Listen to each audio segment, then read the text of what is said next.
अस्सलाम वालेकुम दोस्तों, आज का हमारा टॉपिक है पाकिस्तान के ज़वाल की वजूहात क्या हैं। दोस्तों, जिस तरह घर के अखराजात पूरा करने के लिए आमदनी की ज़रूरत होती है, इसी तरह मुल्क को चलाने के लिए आमदन चाहिए होती है। अगर आमदनी कम हो और ख़र्चे ज़्यादा तो लोग कर्ज़े लेकर अखराजात पूरे करते हैं।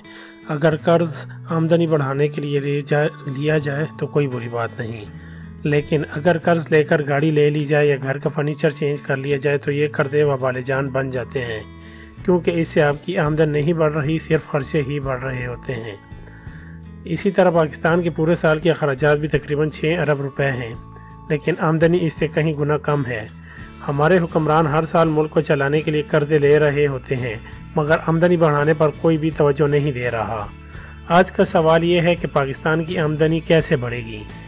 किसी भी मुल्क की आमदनी के चंद अहम फैक्टर्स होते हैं, जिनमें सबसे अहम फैक्टर टैक्स की वसूली है, दूसरा फैक्टर बरामदात है, जबकि तीसरा फैक्टर बैरून मुल्क से आई हुई रकूम है। पाकिस्तान का टैक्स पोटेंशियल 8000 अरब रुपए से भी ज़्यादा है, लेकिन हम 3500 अरब टैक्स इकट्ठा कर नहीं पाते। 3500 अरब में भी ज़्यादातर वो टैक्स है जो आवाम से ज़बरदस्ती बिजली, गैस, टेलीफोन के बिलों और मोबाइल बैलेंस से वसूल किया जा रहा है, जबकि मुल्क के बड़े कारखानादार सरमायादारों से टैक्स वसूली की शरह बहुत ही कम है। यही वजह है कि अमीर तरक्की कर रहा है, जबकि गरीब तबका गरीब से गरीब तर होता जा रहा है। दूसरा फैक्टर है टैक्स डिफिसिट यानी तिजारती खसारा। ये इंपोर्ट ज़्यादा और एक्सपोर्ट कम होने की वजह से होता है। 5 साल पहले ये खसारा 20 अरब डॉलर था, जबकि पाकिस्तान की एक्सपोर्ट 25 अरब डॉलर और इंपोर्ट 45 अरब डॉलर थी।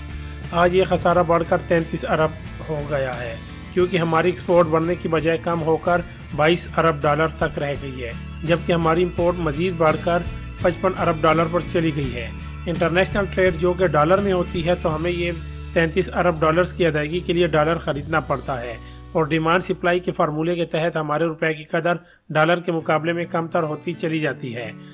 हर मसले का हल भी मौजूद होता है। अगर मुल्क की बका को मद्देनजर रख कर काम किया जाए तो सब कुछ मुमकिन है। सबसे पहले FBI को आज़ाद और खुद मुख्तियार इदारा बनाना चाहिए, और इसका सरबराह किसी भी मेहनती, काबिल और ईमानदार शख्स को लगाना चाहिए, जो मुल्क के पोटेंशियल के मुताबिक पूरा टैक्स इकट्ठा कर दे, जिसका तखमीना हमारे बजट से भी ज़्यादा है। दूसरे नंबर पर हमें अपनी एक्सपोर्ट बढ़ानी होगी। इसके लिए बिजनेसमैन तबके को बिजनेस फ्रेंडली माहौल देना होगा।